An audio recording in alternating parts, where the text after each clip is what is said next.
Nous savons déjà que le mot volume vient du grec qui signifie enveloppe et se rapporte à la quantité d'espace qu'un objet enveloppe. L'expression masse volumique, elle, se rapporte à la quantité de masse qui est contenue dans un volume donné. Et maintenant, la flottabilité.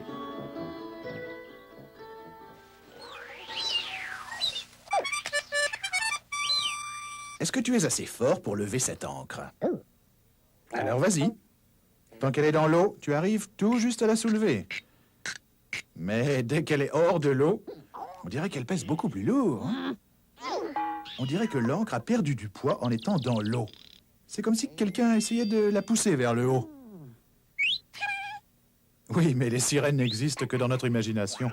Alors, qu'est-ce qui arrive? Bon, eh bien, jette à nouveau l'ancre dans l'océan et on va voir qu'en fait, c'est l'eau elle-même qui cherche à la pousser vers le haut.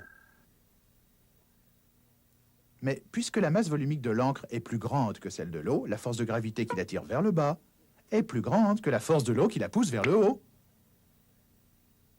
Ce qui fait qu'elle coule au fond.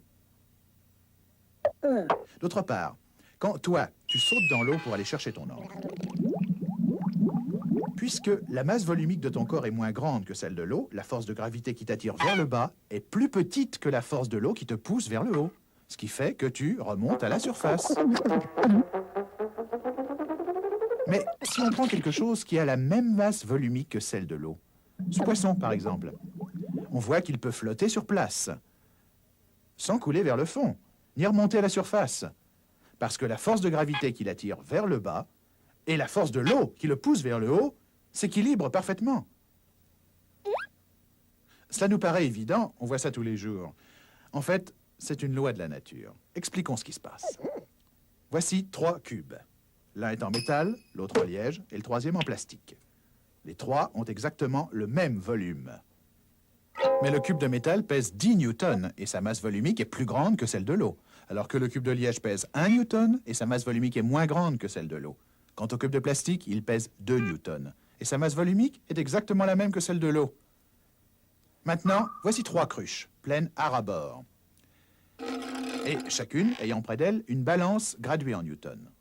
Imaginons que, par un tour de magie, nous arrivions à immobiliser chacun de ces cubes au milieu de chaque cruche. Pour prendre sa place, chaque cube a dû pousser ou déplacer son propre volume d'eau. Donc, l'eau déborde. Et puisque tous les cubes ont le même volume, ils déplacent tous le même volume d'eau, ce qui fait que ces volumes-ci sont égaux à ces volumes-là. Maintenant, remarquons combien pèse l'eau ainsi déplacée. 2 newtons dans chaque cas. Et voilà où la loi de la nature que nous avons mentionnée entre en jeu. Quand un objet est plongé dans un liquide, le poids du liquide qu'il déplace est égal à la force qui tend à pousser cet objet vers le haut. Il existe donc une force de poussée de 2 newtons exercée sur chacun des 3 cubes. Mais souvenons-nous que le cube de métal est attiré vers le bas par une force de gravité de 10 newtons. Celui en liège par une force d'1 newton et celui en plastique par une force de 2 newtons.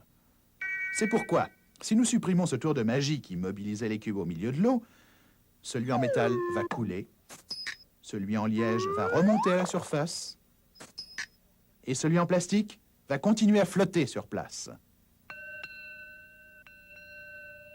Cette loi de la nature s'appelle le principe de flottabilité.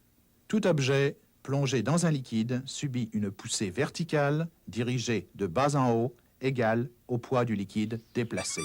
C'est ce principe de flottabilité qui fait que ton bateau ne coule pas. À condition de faire attention où tu navigues et d'éviter les récifs.